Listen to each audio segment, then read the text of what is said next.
প্ৰিয় ছাত্ৰ ছাত্ৰীসকল welcome back to my YouTube channel physics with Nabi sir আজি তোমালোকৰ ওচৰত আহিছোঁ আকৌ আৰু এটা ফিজিক্সৰ মানে ক্লাছ 9ৰ ফিজিক্স পাৰ্টৰ আৰু এটা ক্লাছ লৈ সেইটো হৈছে কি ইতিমধ্যে ক্লাছ 9ৰ 9 নম্বৰ চেপ্টাৰৰ মই ইতিমধ্যে 3টা ক্লাছ কমপ্লিট কৰিছোঁ আৰু আজি সেই 4 নম্বৰ ক্লাছটো লৈ তোমালোকৰ ওচৰত আজি আহিছোঁ গতিকে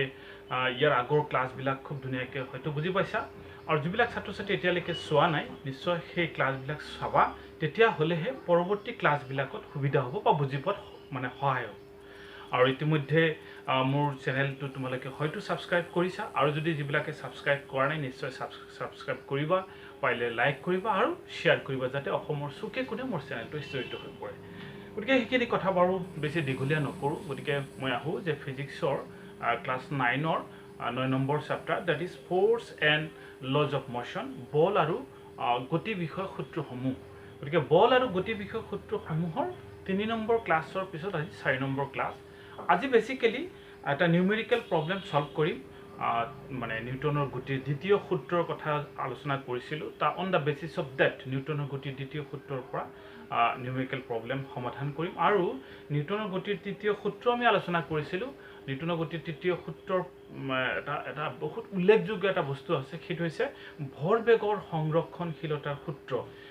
সেইটো আমি ডিসকাস কৰিম আৰু তা প্ৰুফো কৰিম গতিকে আজি হেতুলে আহো তে 1 নম্বৰ আজি আলোচনা কৰিম এটা নিউমেৰিকেল পাৰ্ট এটা আলোচনা কৰিম এটা নিউমেৰিকেল আলোচনা কৰিম নিউমেৰিকেল মানে নিউটন সেকেন্ড লৰ ওপৰত বেস কৰি পেলাই সেকেন্ড লৰ ওপৰত বেস কৰি পেলাই এটা নিউমেৰিকেল সমাধান কৰিম 2 নম্বৰ আমি আলোচনা কৰিম বেসিকে নিউটনৰ থাৰ্ড ল অলৰেডি আলোচনা কৰিছিলো নিউটন থাৰ্ড ল নিউটনৰ তৃতীয় সূত্ৰৰ বিষয়ে আলোচনা কৰিম আৰু আমি তাৰ পিছত আলোচনা কৰিম যে নিউটনৰ থাৰ্ড ল বা তৃতীয় সূত্ৰৰ পৰা ভৰবেগৰ মোমেন্টাম কনজাৰভেশ্যন ভৰবেগ কি বস্তু সেইটো কথা আলোচনা কৰিছো আৰু তাৰ পৰা আৰম্ভ কৰিম যে ভৰবেগৰ সংৰক্ষণশীলতাৰ সূত্ৰ ভৰবেগৰ সংৰক্ষণশীলতাৰ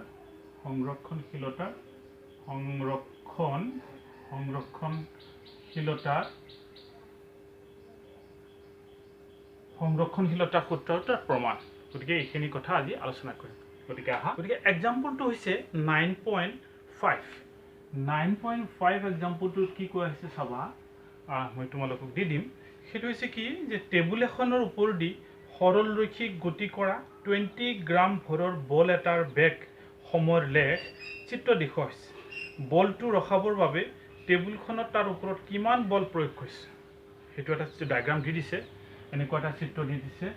যে এটা লেখ দি দিছে যে বেগ সময়ৰ লেখ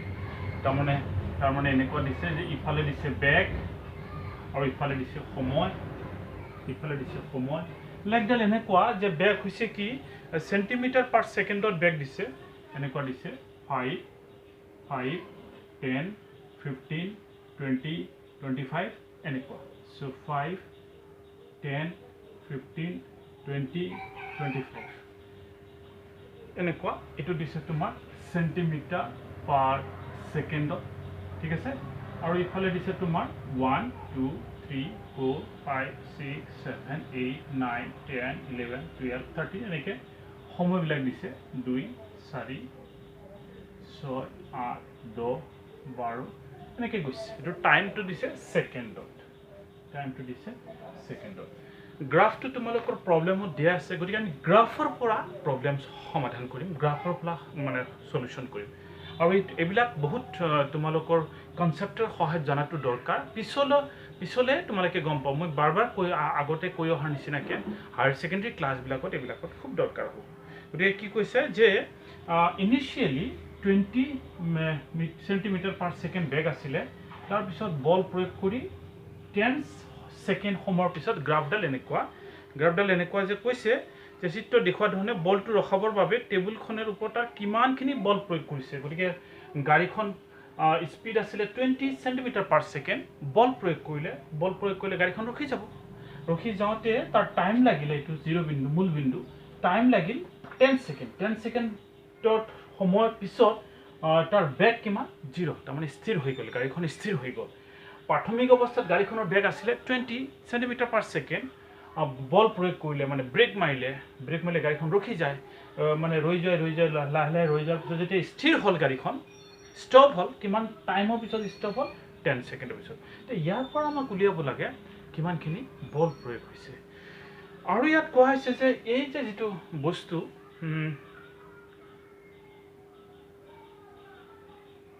গাড়ীৰ কথা কোৱা হোৱা নাই এটো কৈছে যে এটা বস্তু এটা প্ৰথম প্ৰাথমিক অৱস্থাত 20 সেন্টিমিটাৰ পাৰ সেকেন্ড এটা বস্তুৰ এটা হৰ লেখাত গতি কৰি আছে বল প্ৰয়োগ কৰা হ'ল 10 সেকেন্ড পিছত ৰৈ গ'ল তে গাড়ীৰ কথাতে মই বুজাই দিছো আৰু সেই বস্তুটোৰ যেটো বল প্ৰয়োগ কৰা হৈছে যেটো গতি কৰি আছিল সেই বস্তুটোৰ ভৰ হৈছে 20 গ্ৰাম গতিকে কি দিয়া আছে আমি লিখি লওঁ ইয়াত চাবা ইয়াত বস্তুটোৰ ভৰ m = 20 গ্ৰাম ঠিক আছে গ্ৰামটোত মই কেজিত কনভাৰ্ট কৰি লওঁ যেটো গ্ৰামত আছে আমি SI মানে এককত হিসাব নিকাশ কৰিম গতিকে গ্ৰামত কেজিত কনভাৰ্ট কৰিবলৈ হলে 20/1000 কেজি সো এটো হ'ব তোমাৰ 0.020 কেজি হৈ গ'ল তাৰ পিছত বস্তুটোত প্ৰাথমিক বেগ আছিল 20 সেন্টিমিটাৰ পাৰ সেকেন্ড প্ৰাথমিক অৱস্থাত তেতিয়াহলে প্ৰাথমিক অৱস্থাত প্ৰাৰম্ভিক বেগক আমি ইউ আখৰ দ্বাৰা বুজাও ইউ মানে 20 সেন্টিমিটাৰ পাৰ সেকেন্ড এককত দিয়া আছে গ্ৰাফটো সেন্টিমিটাৰ পাৰ সেকেন্ড আৰু অন্তিম বেগ কিমান হৈ গ'ল লাষ্টত বল প্ৰয়োগ কৰাৰ ফলত বস্তুটো স্থিৰ হৈ গ'ল কিমান সেকেন্ড পিছত 10 সেকেন্ড পিছত স্থিৰ হ'ল তাৰমানে অন্তিম বেগ 0 টাইম কিমান লাগি 10 সেকেন্ড গতিকে ইয়াৰ পৰা আমাৰ প্ৰাথমিক অৱস্থাত আমি ত্বৰণ উলিয়াব লাগিব তাৰ পিছত আমি বল উলিয়াম ঠিক আছে গতিকে আমি এইকেটা ইউজ কৰি পেলাই আমি জানো যে নিউটনৰ গতিৰ কিছুমান সূত্ৰ আছিল কাইনেমেটিক্সৰ গতিৰ কিছুমান সমীকৰণ আছিল 8 নম্বৰ চেপ্টাৰত মই ডিটেইলছ আলোচনা কৰিছিলো হয়তো তোমালোকৰ মনত আছে মই যদি তোমালোকক আকৌ মনত কৰি দিব খুজো যে v = u + at এটা প্ৰথম সূত্ৰ আছিল গতিৰ সমীকৰণ 2 নম্বৰ সমীকৰণত আছিল s = ut + half at square 3 number আছিল v² = u² - +2as গতিকে ইয়াত কোনটো কি বস্তু হেতু ইম্পৰ্টেন্ট ঠিক আছে গতিকে v মানে অন্তিম বেগ u মানে আদি বেগ a মানে ত্বৰণ t মানে টাইম সো তেনেকুৱা ধৰণৰ কথা আছিল s মানে হৰণ আৰু বাকিখিনি আমি গম পাওঁ গতিকে এই কেটা ইউজ কৰি পেলাই আমি প্ৰথম অৱস্থাত আমি a উলিয়াম তেতিয়ালে কোনটো ফৰ্মুলা লগত a উলিয়াবৰ কাৰণে কোনটো ফৰ্মুলাৰ লগত ৰিলেট কৰিলে মানে মিলে হেতু ফৰ্মুলা আমি ইউজ কৰিম প্ৰথমটো সব v = u + at গতিকে হেতু ফৰ্মুলা ইউজ কৰিলে আমি পাই যাম তেতিয়াহলে লিখা আমি জানো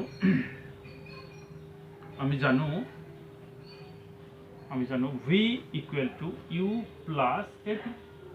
v মানে অন্তিম বেগ 0 হৈ গ'ল u মানে 20 প্লাস a আমি উলিয়াব লাগে t মানে টাইম ইনটু 10 সো আলটিমেটলি কিমান হ'ব এটো 0 = 20 + 10a গতিকে আমি যদি 20 টো ইফালে লৈ আহো -20 = 10a ultimately -20/10 = a 0 cancel so it will be a = -2 centimeter per second square এটো আমি ত্বৰণ পাই গলো ঠিক আছে ত্বৰণ কিমান পালো -2 centimeter per second square এটো সেন্টিমিটাৰ এককত আছে এটা আমি কনভাৰ্ট কৰিলো মিটাৰত কিমান হ'ব সেন্টিমিটাৰ আছে গতিকে -2 divided by 100 meter per second square so 100 the divide দিলো আলটিমেটলি এটো কিমান হ'ব -0.2 meter per second square গতিকে ত্বৰণ কিন্তু মাইনাস ওলাইছে এটো এটা ইম্পৰ্টেন্ট সিগনিফিকেন্স হয় ত্বৰণ মাইনাস ওলোৱা মানে যেটো আমি বল প্ৰয়োগ কৰিছো বলৰ বিপৰীত দিশত ত্বৰণ মানে যেটো বস্তুটো যেটো গতি কৰি আছে এই গতিৰ বিপৰীত দিশত ত্বৰণে কাৰ্যকৰী কৰিছে তাৰ মানে জানো যে এটা বস্তু 20 সেন্টিমিটাৰ পাৰ সেকেন্ড বেগত গতি কৰি আছে তাৰ স্থিৰ হ'বলৈ হলে ত্বৰণটো তাৰ বিপৰীত দিশত হ'ব লাগিব গতিকে ত্বৰণৰ দিশ বেগৰ দিশৰ বিপৰীত হেতু কথা এই কাৰণে ত্বৰণটো মাইনাস ওলাইছে এতিয়া আমি নেক্সট পাৰ্টটোত আমাৰ যেটো অংকত উলিয়াব লাগে যে প্ৰয়োগ বল কিমান হ'ব এটো উলিয়াব লাগে আমি ত্বৰণ পাই গলো a পাই গলো ভৰ দিয়া আছে এখিনি গতিকে আমি জানো নিউটনৰ গতিৰ দ্বিতীয় সূত্ৰৰ পৰা আকৌ আমি লিখিব পাৰো f = ma আমি এটো আগৰ ক্লাছত প্ৰমাণ কৰিছো f = ma m হৈছে বস্তু এটা ভৰ কিমান 0.020 0.02 নিদিলো লাস্ট 0 a মানে ত্বৰণ হৈছে -0.2 ঠিক আছে এটো যদি আমি পূৰণ কৰি দিওঁ হ'ব 0.0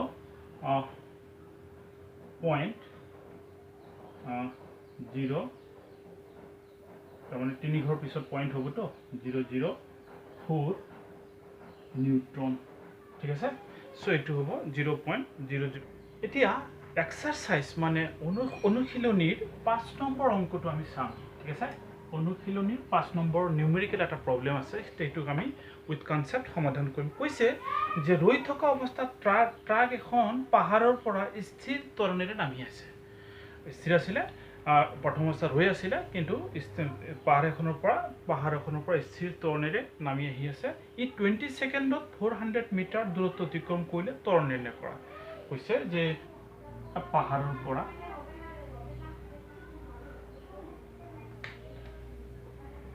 পাহাৰৰ পৰা প্ৰথম অৱস্থাত ৰৈ আছিল স্থিৰ আছিল অৰ্থাৎ আদিবেগ 0 তাৰ পিছত স্থিৰ তৰণেৰে ট্ৰাকখন নামি আহি আছে কৈছে যে 20 সেকেন্ডত 400 মিটাৰ দূৰত্ব অতিক্ৰম কৰে টাইম কিমান লাগে 20 সেকেন্ডত ইয়াৰ পৰা আমাৰ উলিয়াব লাগে ত্বৰণ ঠিক আছে স্থিৰ তৰণেৰে নামি আহিছে ট্ৰাকখন স্থিৰ তৰণেৰে নামি আহি আছে গতিকে চোৱা ইয়াৰ ক্ষেত্ৰত আমি কি দিয়া আছে সেইকেইটা যদি লিখি লওঁ যে প্ৰাথমিক অৱস্থাত ট্ৰাকখন স্থিৰ হৈ আছে গতিকে তাৰ প্ৰাথমিক বেগ বা প্ৰাৰম্ভিক বেগ কিমান u = 0 তাৰপিছত কিমান দূৰত্ব অতিক্ৰম কৰিছে দূৰত্বক আমি s আখৰটা বুজাওঁ গতিকে ইয়াত s = 400 মিটাৰ ঠিক আছে s = 400 মিটাৰ আৰু এইখিনি দূৰত্ব অতিক্ৰম কৰোঁতে তাৰ টাইম কিমান লাগিছে 20 সেকেন্ড টাইম লাগিছে এতিয়া চোৱা এইখিনি টাইম লাগিছে আৰু কৈছে যে ট্ৰাকখন স্থিৰ তৰণেৰে নামি আহিছে গতিকে ত্বৰণ = what আৰু যেটো তৰণত স্থিৰ কনস্ট্যান্ট একে তৰণেৰে নামি আহিছে সেই তৰণৰ মান উলিয়াব লাগে গতিকে এইকেইটা ৰিলেট কৰি পেলাই আমাৰ যিবিলাক ফৰ্মুলা আছে প্ৰথম ফৰ্মুলা আছিল v = u + at দুই নম্বৰ আছিল s = ut + half-t square তিন নম্বৰ আছিল v² = u² + 2as গতিকে মই ভাবো যে এইটো দুই নম্বৰ ফৰ্মুলাটো ইউজ কৰিলে এইটো পাই যাম কাৰণ ইয়াত s দিয়া আছে u দিয়া আছে t দিয়া আছে আমাক এই উলিয়াব লাগে ঠিক আছে গতিকে দুই নম্বৰ ফৰ্মুলা মতে আমি জানো লিখা আমি জানো যে s = ut + half-t square ঠিক আছে s = ut + half-t square তেতিয়া হলে implies s হৈছে তোমাৰ 400 মিটাৰ দিয়া u হৈছে 0 লগত টাইম মাল্টিপল কৰিলে টাইম t পূৰণ কৰিলে 0 হ'ব সো প্লাস হাফ এ আমাক উলিয়াব লাগে t হৈছে তোমাৰ 20 তাৰ স্কয়াৰ আছে square t so it will be 400 = 0 to নিলিখো half into a 20 square মানে 20 into 20 এটো ক্যান্সেলেশন দিলে 10 আহি যাব সো আলটিমেটলি 400 = a into এটো মাল্টিপল কৰিলে 200 হৈ যাব গটিকে a হ'ব তোমাৰ 400/200 ঠিক আছে ক্যান্সেলেশন যদি আমি কৰি দিও আলটিমেটলি it will be 2 গটিকে a পাম আমি 2 সরি a আমি কিমান পাম a পাম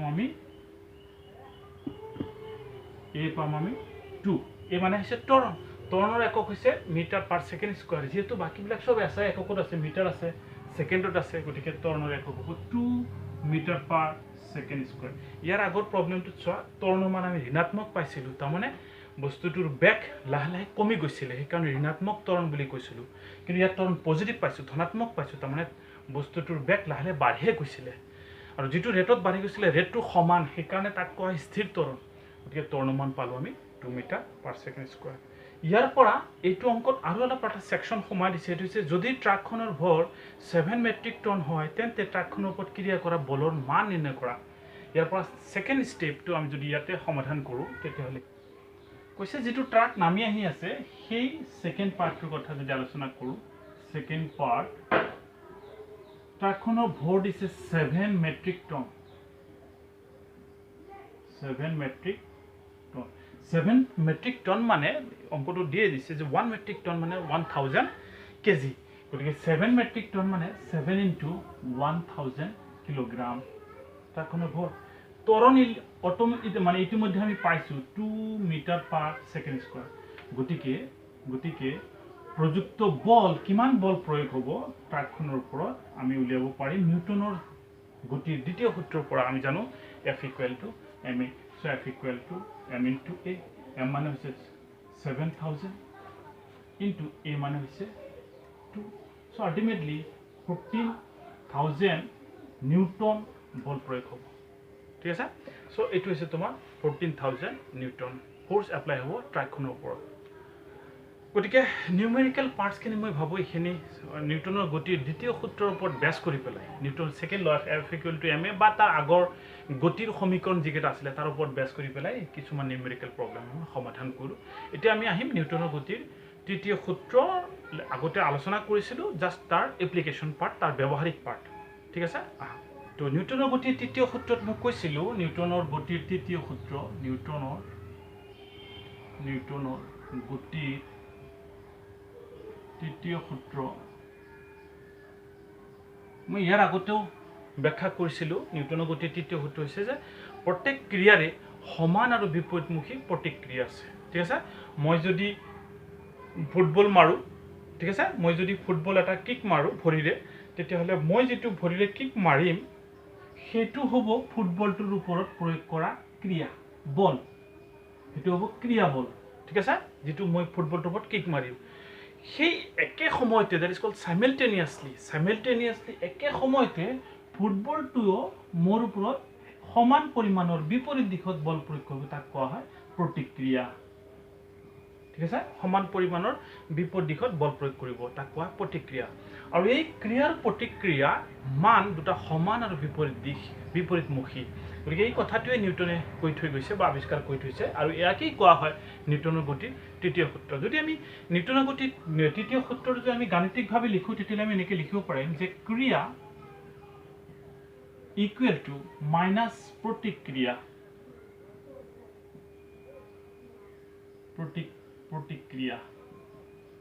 ঠিক আছে অৰ্থাৎ ক্ৰিয়া আৰ প্ৰতিক্ৰিয়া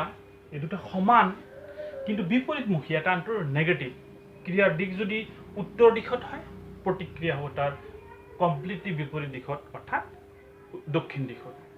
অৰ্থাৎ ক্ৰিয়াৰ প্ৰতিক্ৰিয়া সমান কিন্তু বিপৰীতমুখী ইয়াৰ আগত মই ইয়াৰ আগৰ ভিডিওটো তোমালোকে চাবা ইলাস্ট্ৰেশন দিছিল মানে কিছুমান পৰিঘটনাৰ ব্যাখ্যাও মই কৰিছিল নিউটনৰ গতিৰ তৃতীয় সূত্ৰৰ সহায়ত কেতিয়াবা পৰীক্ষাত প্ৰশ্ন আহেও তাৰ ওপৰত বেছ কৰি পেলাই যে নাওৰ পৰা জপিয়ালে কিয় নাওখন পিছফালে গুচি যায় বা ইয়াত নিউটনৰ গতিৰ তৃতীয় সূত্ৰ কেনেদৰে সাব্যস্ত হয় সেই কথাও বা মানুহ এজনে খোজকাঢ়ি যাওঁতে নিউটনৰ গতিৰ সূত্ৰ কেনেদৰে সাব্যস্ত হয় ব্যাখ্যা কৰা তেথাক আমি ইয়াতো আমি ব্যাখ্যা কৰিব পাৰো যে মানুহ যেতিয়া খোজকাঢ়ো ভৰিৰ যোগেদি আমি ক্ৰিয়া কৰো পৃথিৱীত মাটিত ক্ৰিয়া কৰাৰ লগে লগে একে সময়তে মাটিয়ে প্ৰতিক্ৰিয়া হিচাপে আমাক বিপৰীতমুখ প্ৰতিক্ৰিয়া দিয়ে মানে ঠেলি দিয়ে ফলত আমি গুচি যাওঁ আগবাঢ়ি যাওঁ গতিকে তেনেকুৱা ধৰণৰ কথাৰ কাৰণে কোৱা হয় ক্ৰিয়া আৰু প্ৰতিক্ৰিয়া সমান আৰু বিপৰীতমুখী ঠিক আছে গতিকে নিউটনৰ গতিৰ তৃতীয় সূত্ৰৰ এটা বহুত ইম্পৰ্টেন্ট মানে পৰিঘটনা বা ইম্পৰ্টেন্ট মানে ফৰ্মুলা বিজ্ঞানীসকলে সাব্যস্ত কৰিছে হেতু কোৱা হয় ফান্ডামেন্টাল মৌলিক সূত্ৰ বুলি কোৱা হয় যিকোনো মানে সূত্ৰবিলাক তেনেকুৱা সূত্ৰবিলাকক মৌলিক সূত্ৰ বুলি কোৱা হয় সেই সূত্ৰটো হৈছে যে ভৰবেগৰ সংৰক্ষণশীলতাৰ সূত্ৰ বহুত ইম্পৰ্টেন্ট আজিলৈকে ভৰবেগৰ সংৰক্ষণশীলতাৰ সূত্ৰ আজিলৈকে ভুল বুলি প্ৰমাণিত হোৱা নাই যদিও এনেকুৱা সূত্ৰবিলাক আসলতে প্ৰ্যাকটিকেলৰ মানে কি কয় পৰীক্ষা নিৰীক্ষাৰ ওপৰত সাব্যস্ত নহয় তথাপিও বিভিন্ন ক্ষেত্ৰত বিভিন্ন পৰিঘটনাত আমি ভৰবেগৰ সংৰক্ষণশীলতাৰ সূত্ৰ প্ৰযোজ্য কৰি আহিছো আৰু এটো সফলভাৱে মানে প্ৰযোজ্য হৈছে গতিকে সেই সূত্ৰটোকে আমি আলোচনা কৰিম এতিয়া ভৰবেগৰ সংৰক্ষণশীলতাৰ সূত্ৰ ভৰবেগৰ সংৰক্ষণশীলতাৰ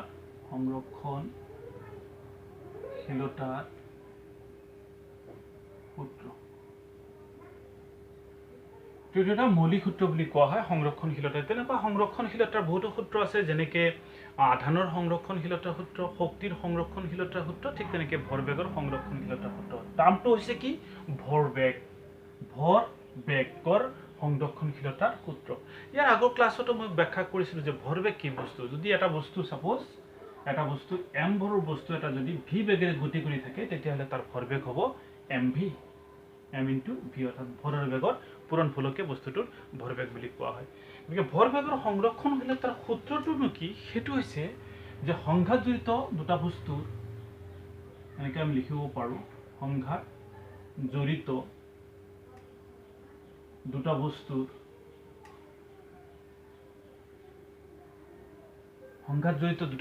তোমালোকেও লিখি ল'ব পাৰা সংঘাত জড়িত দুটা বস্তুৰ সংঘাতৰ আগত মুঠ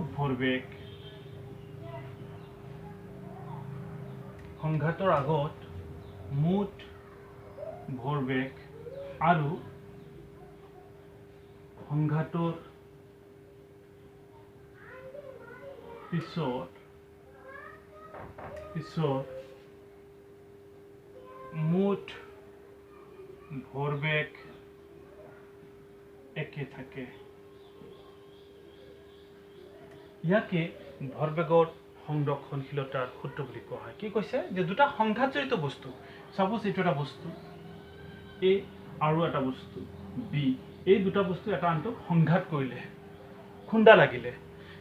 লাগিলে কি হয় খুন্দা লগাৰ আগলৈকে বস্তু দুটাৰ মুঠ ভৰবেগ যিমান খুন্দা মাৰাৰ পিছতো বস্তু দুটাৰ মুঠ ভৰবেগ একেই থাকে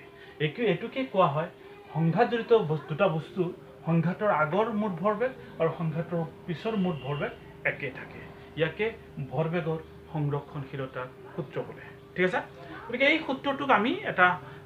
গাণিতিক ৰূপ হিচাপে ব্যাখ্যা আগবঢ়াম বা সূত্ৰটোক আমি প্ৰমাণ তেতিয়াহ'লে কেতিয়াবা পৰীক্ষাত এইটো প্ৰমাণ কৰিবলৈ আহে যে ভৰবেগৰ সংৰক্ষণশীলতাৰ সূত্ৰটো প্ৰমাণ কৰা ভৰবেগৰ সংৰক্ষণশীলতা আমি প্ৰমাণ কৰিম ধৰি ললো যে দুটা বস্তু সাপোজ এটা বস্তু এই বস্তুটো ভৰ হৈছে m1 গতি কৰি আছে e1 বেগেৰে ঠিক আছে প্ৰথম অৱস্থাত e1 বেগেৰে গতি কৰি আছে আৰু এটা বস্তু ভৰ m2 b বস্তুটো u2 বেগেৰে গতি কৰি আছে একে ৰেখাত দুটা বস্তু a আৰু b যাৰ ভৰ m1 আৰু m2 একে ৰেখাত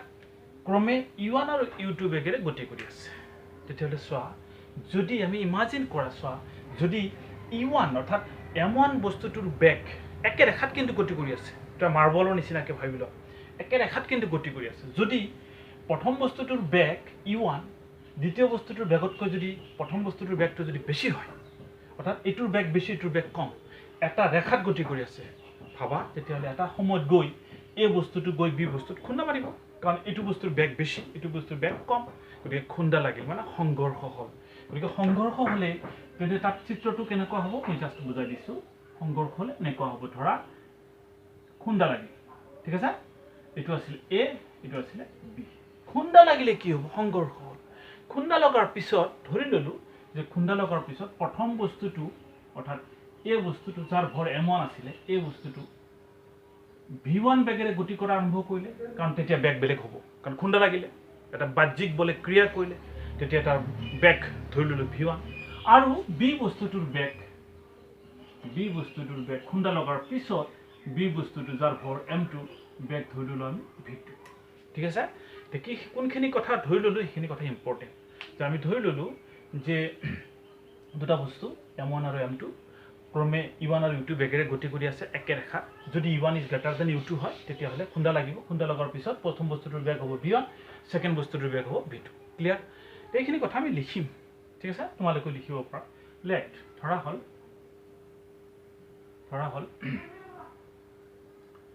m1 আৰু m2 ভৰৰ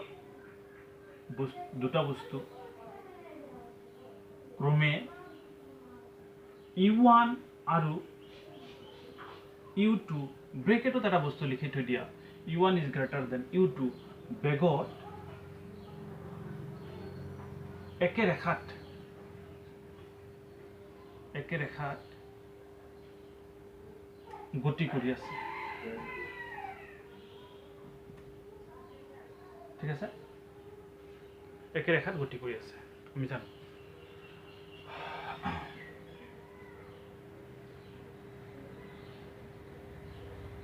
ঠিক আছে কিছু সময়ৰ পিছত বস্তুটা খুন্দা লাগিব এই বস্তুটাৰ মাজত খুন্দা হ'ব সংঘৰ্ষ যেটো খুন্দা লাগি যেতিয়া লাগিব তেতিয়া সংঘৰ্ষৰ সময় টি আমি ধৰি ললো যে টি সময়ৰ কাৰণে খুন্দা লাগে এটা বস্তু যেতিয়া u1 বেগেৰ u1 বস্তুটোৰ বেগ বেছি গতিকে u1 বেগেৰে গৈ এটা সময়ত খুন্দা লাগিব আৰু যেতিয়া খুন্দা লাগিব তেতিয়া যেটো তাৰ টাইম ডিউৰেচন হ'ব খুন্দাৰ যেটো সময় হ'ব হেতু আমি ধৰি ললো টি আচ্ছা আৰু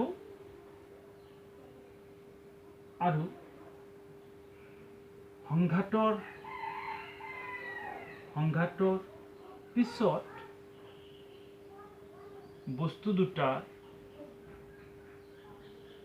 বস্তু দুটাৰ বেগ ক্ৰমে আৰু v2 ক্লিয়াৰ সংঘাতৰ পিছত বস্তু দুটাৰ বেগ ক্ৰমে v1 আৰু v2 তেতিয়াহ'লে তেতিয়াহ'লে চোৱা যেতিয়া সংঘৰ্ষ হ'ব যেতিয়া খুন্দা লাগিব তেতিয়া কি হ'ব খুন্দা লাগিলে এই বস্তুটোৱে বি বস্তুটোৰ ওপৰত বল প্ৰয়োগ কৰিব একে সময়তে বি বস্তুটোৱে এই বস্তুৰ ওপৰত বল প্ৰয়োগ কৰিব কিমান সময়ৰ কাৰণে টি সময়ৰ কাৰণে তাই আমি এটা নাম দিলো যে এই প্ৰথম বস্তুতে দ্বিতীয় m2 বস্তুৰ ওপৰত যেটো বল প্ৰয়োগ কৰিব তাৰ নাম দিলো আমি f21 মানে বল কাৰ ওপৰত 2 নম্বৰ বস্তুটোৰ ওপৰত কিহৰ কাৰণে 1 নম্বৰ বস্তুটোৰ কাৰণে মানে m1 বস্তুটোৱে m2 ওপৰত যেটো বল দিব তাক হৈছে f21 2 আনিছে এনেকে 21 নহয় এটো 21 মানে 2 নম্বৰৰ ওপৰত 1 নম্বৰৰ কাৰণে ঠিক তেনেকে সেই সময়তে দ্বিতীয় বস্তুটোৱে প্ৰথম বস্তুটোৰ ওপৰত বল প্ৰয়োগ কৰিব হয়নে নহয় গতিকে সেই তাৰ নাম দিলো আমি f12 1 কিয় কাৰণ এক নম্বৰ 1 বল 1 ৰ ওপৰত কিহৰ কাৰণে 2 নম্বৰ বস্তুৰ কাৰণে f12 তো একেৰ কথাটো আমি ধৰি ল'ব পাৰো ধৰা হল আছে f21 আৰু f12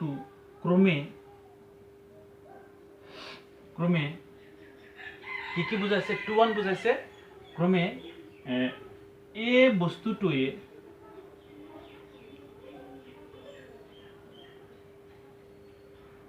বিৰ ওপৰত আৰু বি বস্তুটোৱে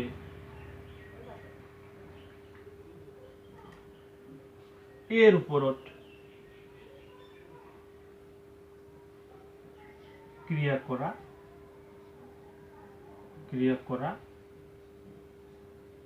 বল ঠিক আছে তেতিয়া হলে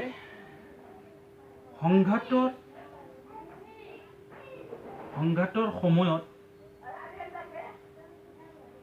এৰ ভৰবেগৰ পৰিৱৰ্তনৰ হাৰ সংঘাতৰ সময়ত এৰ ভৰবেগৰ পৰিৱৰ্তনৰ হাৰ কিমান হ'ব প্ৰথম এৰ মানে প্ৰথম বস্তুটোৰ ভৰবেগৰ পৰিৱৰ্তনৰ হাৰ প্ৰথম বস্তুটো চোৱা এইটো প্ৰথম অৱস্থাত ভৰবেগ আছিল কিমান m1 u1 ক্লিয়াৰ সংঘাতৰ পিছত ভৰবেগ কিমান হ'ল m1 v1 প্ৰথম বস্তুটো কাৰণ সংঘাতৰ আগত a1 m1 e1 সংঘাতৰ পিছত m1 v1 পৰিৱৰ্তন কিমান হ'ব m1 v1 minus m1 e1 ঠিক আছে সংঘাতৰ সময়ত ভৰবেগৰ পৰিৱৰ্তন হ'ব কিমান পৰিৱৰ্তন হ'ব m1 v1 minus m1 e1 কাৰণ হেতু আগত আছিল ভৰবেগ পিছত ভৰবেগ হৈছে m1 v1 গতিকে পিছত মাইনাস আগত পৰিৱৰ্তনৰ হাৰ ডিভাইডেড বাই টাইম এটো হৈছে সংঘাতৰ সময়ত বা সংঘাতত এই বস্তুটোৰ ভৰবেগৰ পৰিৱৰ্তনৰ হাৰ ঠিক তেনেকে সংঘাতৰ সময়ত বিৰ ভৰবেগৰ পৰিৱৰ্তনৰ হাৰ কিমান হ'ব বি মানে সেকেন্ড বস্তু প্ৰথম অৱস্থাত ভৰবেগ কিমান আছিল m2 u2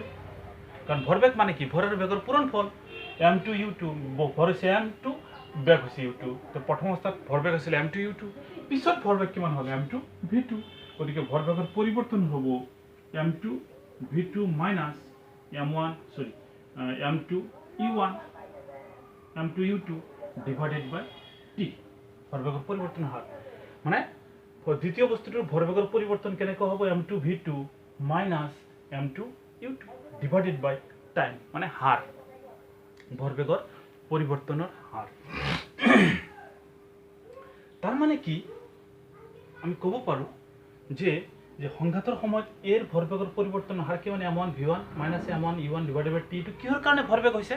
ভৰবেগৰ পৰিৱৰ্তন কেতিয়া হয় আমি জানো যে কোনো এটা বস্তুৰ ভৰবেগৰ পৰিৱৰ্তনৰ হাৰ নিউটনৰ গতিৰ তৃতীয় সূত্ৰ মতে ভৰবেগৰ পৰিৱৰ্তনৰ হাৰ কি বস্তু যে ভৰবেগৰ পৰিৱৰ্তনৰ হাৰ তাৰ ওপৰত প্ৰযুক্ত বলৰ সমানুপাতিক অৰ্থাৎ প্ৰযুক্ত বলৰ সমান গতিকে প্ৰথম বস্তুটোৰ ভৰবেগৰ পৰিৱৰ্তন যে হৈছে এটো কিহৰ কাৰণে হৈছে কাৰণ ইয়াৰ ওপৰত এটা বল প্ৰয়োগ হৈছে প্ৰথম বস্তুৰ ওপৰত কোনে বল প্ৰয়োগ কৰিছে F12 বল প্ৰয়োগ কৰিছে দুই নম্বৰ বস্তুটোৱে ফলত প্ৰথম বস্তুটোৰ ভৰবেগৰ পৰিৱৰ্তন হৈছে কিমানখিনি বল অৰ্থাৎ আমি লিখিব পাৰো যে প্ৰথম বস্তুটোৰ এই বস্তুটোৰ ভৰবেগৰ পৰিৱৰ্তনৰ হাৰ যিমানখিনি হেতু আমি লিখিব পাৰো F12 ঠিক আছে আৰু ঠিক তেনেকৈ দ্বিতীয় বস্তুটোৰ ভৰবেগৰ পৰিৱৰ্তনৰ হাৰ অৰ্থাৎ দ্বিতীয় বস্তুটোৰ কিয় ভৰবেগৰ পৰিৱৰ্তন হৈছে কাৰণ দ্বিতীয় বস্তুটোৰ ওপৰত এটা বল প্ৰয়োগ হৈছে নহলেতো ভৰবেগৰ পৰিৱৰ্তন নহয় গতিকে সেই বলটো কোনে প্ৰয়োগ কৰিছে প্ৰথম বস্তুটো তাক আমি F21 বুলি ক'ব পাৰোঁ অৰ্থাৎ দ্বিতীয় বস্তুটোৰ ভৰবেগৰ পৰিৱৰ্তন হাৰ যেহেতু নিউটনৰ গতিৰ দ্বিতীয় সূত্ৰমতে বলৰ সমানুপাতিক গতিকে ইয়াৰ জায়গাত আমি বল লিখিব পাৰোঁ ঠিক আছে গতিকে আমি লিখিব পাৰোঁ therefore আমি এইটো জায়গাত লিখিব পাৰোঁ m1 v1 minus m1 u1 divided by t এটো হচ্ছে প্ৰথম বস্তুটোৰ ভৰবেগৰ পৰিৱৰ্তনৰ হাৰ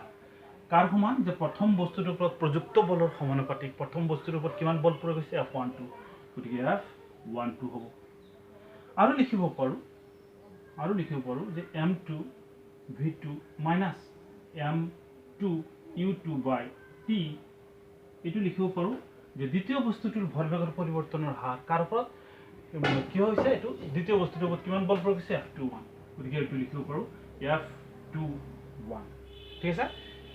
গতিকে এটো আমি লিখিলো কিয় লিখিলো এটো কোৰ পৰা লিখিলো এটো আসলে লিখিলো নিউটনৰ গতিৰ তৃতীয় সূত্ৰৰ পৰা গতিকে আমি লিখিব পাৰোঁ ব্ৰেকেট বা কাৰণ আমি লিখিব পাৰোঁ কাৰণ নিউটনৰ গতিৰ দ্বিতীয় সূত্ৰ মতে এটো আমি লিখিব পাৰোঁ ঠিক আছে এটো আমি ব্ৰেকেটত লিখি থৈ দিব পাৰোঁ কি লিখিব যে নিউটনৰ গতিৰ দ্বিতীয় সূত্ৰ মানে কি যে ভৰবেগৰ পৰিৱৰ্তনৰ হাৰ প্ৰযুক্ত বলৰ সমানুপাতিক তো ভৰবেগৰ পৰিৱৰ্তনৰ হাৰৰ জায়গাত আমি বল লিখিলো ভৰবেগৰ পৰিৱৰ্তনৰ হাৰৰ জায়গাত আমি বল লিখিলো এতিয়া আহিম আমি গতিকে নিউটনৰ তৃতীয় সূত্ৰ মতে আমি কি লিখিব পাৰোঁ যে ক্ৰিয়া ইকুৱেল টু মাইনাছ প্ৰতিক্ৰিয়া আমি লিখিব পাৰোঁ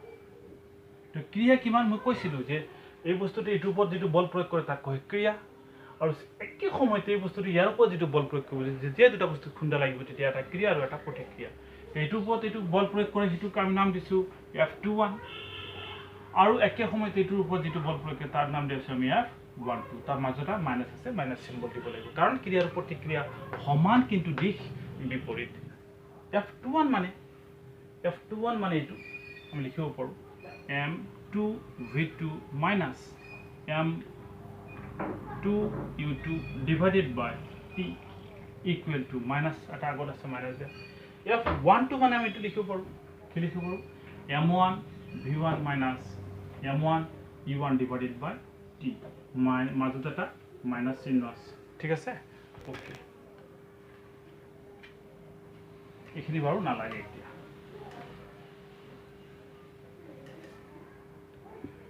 সো তেতিয়া ইয়াত যদি আমি সমীকৰণটো যদি আমি সিম্পলিফাই কৰোঁ টি কেনসেল যাব টি কেনসেল গ'ল গতিকে আমি লিখিব পাৰোঁ যে m2 v2 লিখিব পাৰোঁ আৰু minus m2 u2 equal to লিখিব পাৰোঁ m1 v1 plus m1 u1 এইটো মাইনাছ দি মাল্টিপ্লাই কৰিলোঁ পূৰণ কৰিলোঁ এতিয়া চোৱা সেই বস্তুটো আমি এনেকৈ লিখিব পাৰোঁ এইটো যদি আমি এইটো সাইড লৈ আহোঁ এইটো হ'ব m2 v2 plus m1 v1 equal to m1 হয় m1 u1 plus m2 u2 অৰ্থাৎ কি কৰিলোঁ এইটো ইয়াতে ৰাখিছোঁ এইটো ইয়াত লৈ আহিছোঁ এইটো ইয়াতে ৰাখিছোঁ এইটো ইফালে লৈ গৈছোঁ তাৰপিছত চাবা এইটো কি বুজাই আছে m2 v2 plus m1 v1 বা এইটো আমি আগত লিখোঁ m1 u1 plus m2 u2 equal to এইটো ইফালে লিখিব পাৰোঁ m2 v ইকুৱেল টু লিখিব পাৰোঁ m1 v1 plus m2 v2 তাৰ মানে আমি কি পালোঁ চোৱা ডায়াগ্ৰামৰ লগত এইটো মিলাই চাব m1 u1 মানে প্ৰথম বস্তুটো ভৰবেগ কেতিয়া সংঘাতৰ আগত প্লাছ m2 u2 মানে দ্বিতীয় বস্তুটো ভৰবেগ কেতিয়া সংঘাতৰ আগত তাৰ মানে আমি ক'ব পাৰোঁ যে সংঘাতৰ আগত বস্তু দুটাৰ মুঠ ভৰবেগ মানে প্ৰথম বস্তুটোৰ ভৰবেগ প্লাছ দ্বিতীয় বস্তুটোৰ ভৰবেগ সংঘাতৰ আগত দুটাই সংঘাতৰ আগত গতিকে আমি ক'ব পাৰোঁ যে সংঘাতৰ আগত দুটা বস্তুৰ মুঠ ভৰবেগ আৰু m1 v1 মানে কি চোৱা বুজাইছে m1 v1 প্ৰথম বস্তুটোৰ ভৰবেগ সংঘাতৰ পিছত m2 v2 মানে সংঘাতৰ পিছত দ্বিতীয় বস্তুটোৰ ভৰবেগ অৰ্থাৎ দ্বিতীয় বস্তুটো মানে সংঘাতৰ পিছত বস্তু দুটাৰ মুঠ ভৰবেগ মাজত কি চিহ্ন আছে সমান চিহ্ন আছে তাৰ অৰ্থ কি যে সংঘাতৰ আগত দুটা বস্তুৰ মুঠ ভৰবেগ আৰু সংঘাতৰ পিছত দুটা বস্তুৰ মুঠ ভৰবেগ সমান এই কথা আমি তলত লিখি দিব পাৰোঁ আৰু ইয়াক এইটোকে কোৱা হয় ভৰবেগৰ সংৰক্ষণশীলতাৰ সূত্ৰ গতিকে আমি তলত লিখি দিব পাৰোঁ অৰ্থাৎ সংঘাতৰ আগৰ মুঠ ভৰবেগ আৰু সংঘাতৰ পিছৰ মুঠ ভৰবেগ সমান এইটোৱে ভৰবেগৰ সংৰক্ষণশীলতা সূত্ৰ ঠিক আছে আশা কৰোঁ খুব ধুনীয়াকৈ তোমালোকে বুজি পাইছা কিছুমান কনচেপ্টৰ দৰকাৰ আছে ইয়াত গতিকে ভৰবেগৰ সংৰক্ষণশীলতাৰ সূত্ৰত আমাৰ নিউটনৰ দুটা সূত্ৰই ব্যৱহাৰ হ'লে এটা আছে কি নিউটনৰ গতিৰ দ্বিতীয় সূত্ৰ আৰু নিউটনৰ গতিৰ তৃতীয় সূত্ৰ কেতিয়াবা হায়াৰ বা মানে তোমালোকৰ কম্পিটিশ্যন এক্সামবিলাকত কেতিয়াবা প্ৰশ্ন সোধে যে ভৰবেগৰ সংৰক্ষণশীলতাৰ সূত্ৰত কোন সূত্ৰ জড়িত হৈ আছে নিউটনৰ কোন সূত্ৰ জড়িত হৈ আছে অপশ্যন দিব পাৰে প্ৰথম সূত্ৰ অপশ্যন দিব পাৰে দ্বিতীয় সূত্ৰ অপশ্যন দিব পাৰে তৃতীয় সূত্ৰ অপশ্যন দিব পাৰে দ্বিতীয় আৰু তৃতীয় সূত্ৰ এনেকৈ যদি প্ৰশ্ন আহিব পাৰে যে নিউটন নহয় কি আছিলে এইটো ভৰবেগৰ সংৰক্ষণশীলতাৰ সূত্ৰত কি জড়িত হৈ আছে প্ৰথম সূত্ৰ ফাৰ্ষ্ট ল নে বি অপশ্যনত দিব পাৰে ছেকেণ্ড ল নে চি অপশ্যনত দিব পাৰে থাৰ্ড ল নে ডি অপশ্যনত দিব পাৰে ছেকেণ্ড এণ্ড থাৰ্ড নিশ্চয় ছেকেণ্ড এণ্ড থাৰ্ড অৰ্থাৎ দ্বিতীয় আৰু তৃতীয় দুটা সূত্ৰই ভৰবেগৰ সংৰক্ষণশীলতাৰ সূত্ৰত জড়িত হৈ আছে আশা কৰোঁ বস্তুটো বুজি পাইছা